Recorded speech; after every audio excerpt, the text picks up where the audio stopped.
সংবিধান তো লেখা হয়েছিল 1949 সালে, তাহলে 26শে জানুয়ারি পর্যন্ত অপেক্ষা কেন?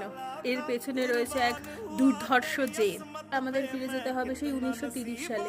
1930 সালে ব্রিটিশরা যখন ভারতকে ডোমিনিয়ন স্ট্যাটাস দিতে চেয়েছিল, ঠিক সেই সময় জওহরলাল নেহেরু এবং নেতাজি সুভাষচন্দ্র বোস বলেছিলেন, না, এইসব আমাদের চলবে না, আমাদের চাই পূর্ণ স্বরাজ। তাই সেই উপলক্ষে 1930 সালে 26শে জানুয়ারি তারা স্বাধীনতার পতাকা উত্তোলন করেন এবং সমস্ত দেশের দেশপ্রেমিকরা সেই দিনটাকেই আমাদের স্বাধীনতা দিবস হিসেবে মান্যতা দিয়েছিলেন।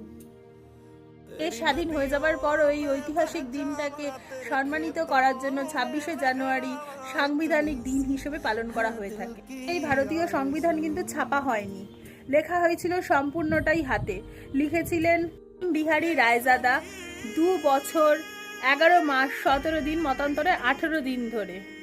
এবং এর বিনিময়ে তিনি একটি পয়সা বা পারিশ্রমিকও নেননি। তিনি চেয়েছিলেন সংবিধানের প্রত্যেক পাতায় যেন তার নাম থাকে এবং সংবিধানের শেষ পাতায় যেন তার দাদুর নামটি থাকে। এটাই তার একমাত্র পারিশ্রমিক ছিল। পথের প্যারেড কিন্তু এই রাজপথেই সংঘটিত হয়নি। 1950 সাল থেকে 1954 সাল পর্যন্ত এই প্যারেড চালু হয়েছিল স্টেডিয়ামের মধ্যে দিয়ে। যারা ইতিহাস কি আগে জানতেন? কমেন্টে জানান আর শেয়ার করুন এই ইতিহাস জানাতে সকলকে।